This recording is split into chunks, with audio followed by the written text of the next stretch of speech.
What's going on, my people? Welcome back to the Red Devil Circle. I hope you guys are having a swell day.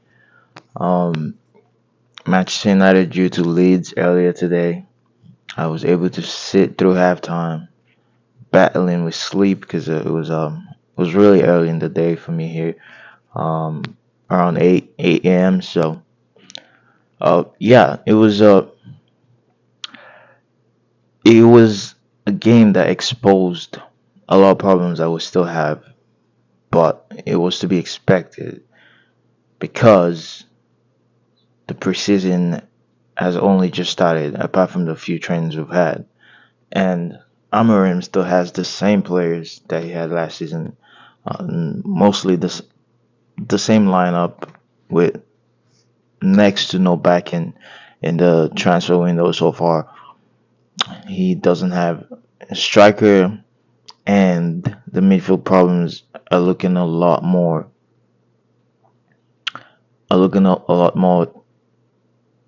horrible than it looked before, and that's something we've been saying on this channel for so long. I've been trying to put out this point that the midfield is more important than the striking position, and not only has my point been proved, but it's also looking like a more serious problem than I would have thought about it. It looks like we need two midfielders. It looks like we need two strikers. It looks like we need another right wing back addition. So, well, that's five players right there straight away. Um, it's it's not looking good for Amarim, especially that midfield position. I've talked about this position so many times. You cannot understate the importance of having a strong midfield in the Premier League, of having a midfield that could cut through the lanes of your opposition.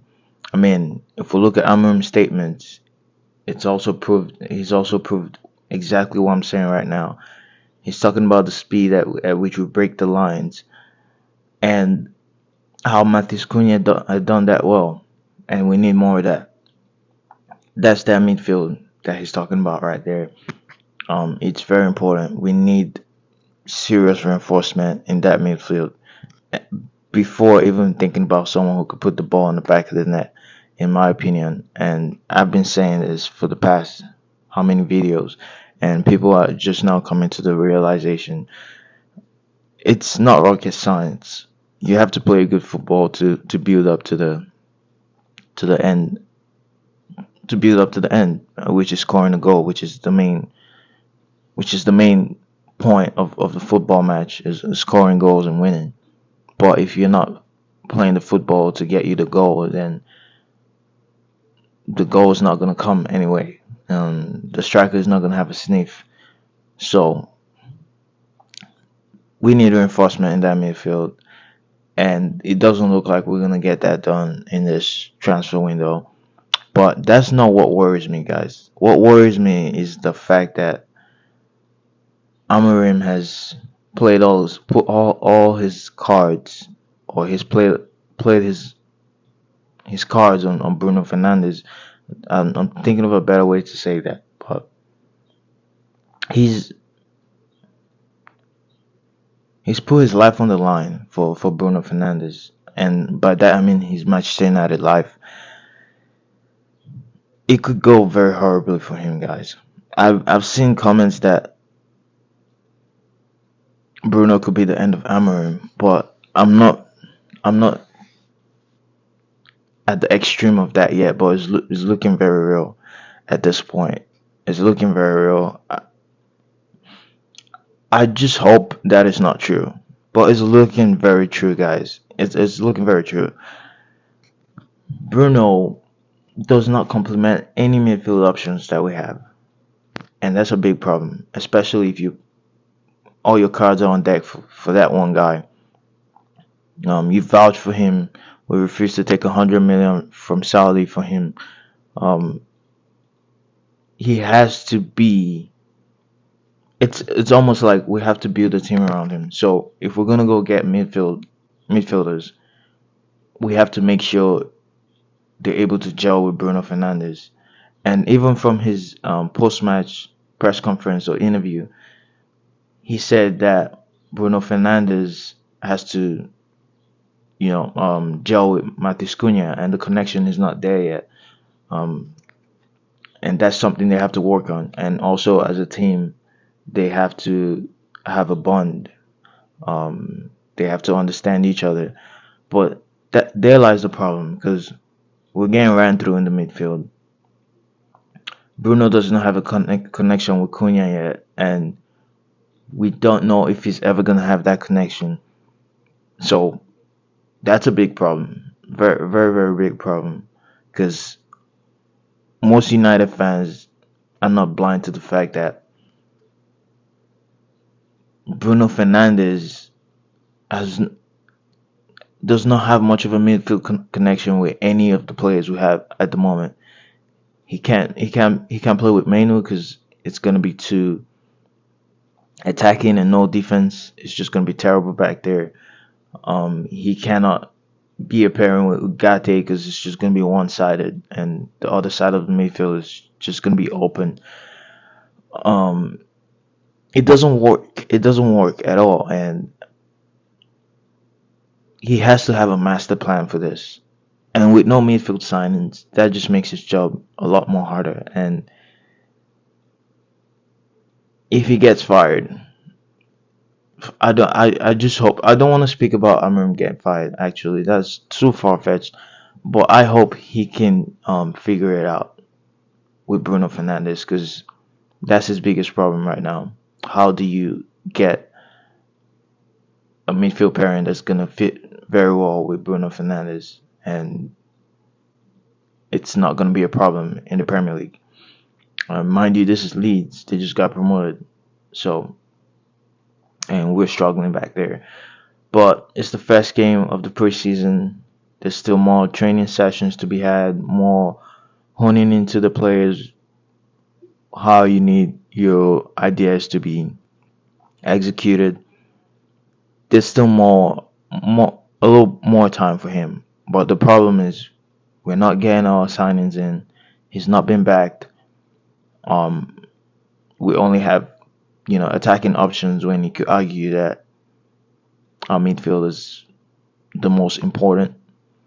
Um, People will say that having Bayender in there and goal is a way better option than having Anana, and I'll probably side with you on that. No mistakes today, whereas Anana would have pulled a trick out of the hat or pulled a cat out of the hat just to help Leon get a goal. But yeah, no mistakes there today. Um, I just really think we need to fix that midfield and cool off on the striker right now because it's not looking like the priority right now. And even though we're still struggling to get goals, Mbuemo will change that a little bit. And Obi looks still he still looks really raw.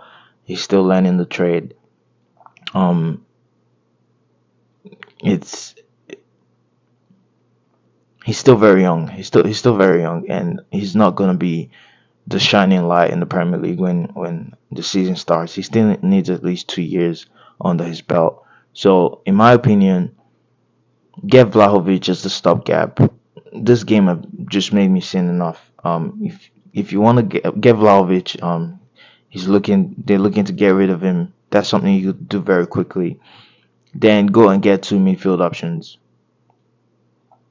You get me? Go and get two midfield options, strong midfield options that will help us progress with the ball very well into the final third.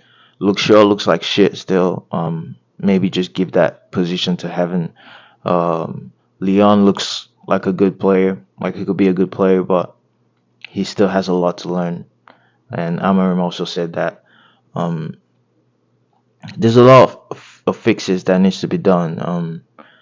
And Ruben Amarim being the handyman, he has not been given enough tools to fix the plumbing leak or however you want to say it.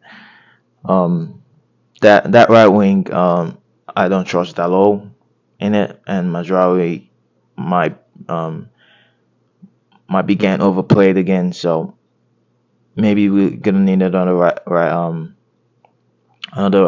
right wing back. So yeah, all of these problems we need to get fixed. But to me right now, that midfield needs to be reinforced, and that's where I'm gonna leave it at today. Thank you guys for watching. Subscribe to the channel. Give us a like if you enjoy what we're doing out here. If you enjoy the thorough review and rundown of the game. Also, before I leave, I know we've all heard about it. The Rashford update. Rashford is going to Barcelona, and they're gonna cover his wages. Obviously, it's he has 3 years left on his contract with Manchester United, but Barcelona is gonna cover his full wages. I think till 2026, because I'm hearing it's 1 year, just one full season. So yeah, I don't want to talk about Amram being sacked and Rashford coming back. That's just gonna absolutely deteriorate my health. So yeah, I just hope he does well wherever he's going. He does well in Barcelona. They extend his contract. He stays there. I mean, it shouldn't be too hard to go from England and go do well in Spain. I said that it shouldn't be too hard, but a lot of players have had problems with that.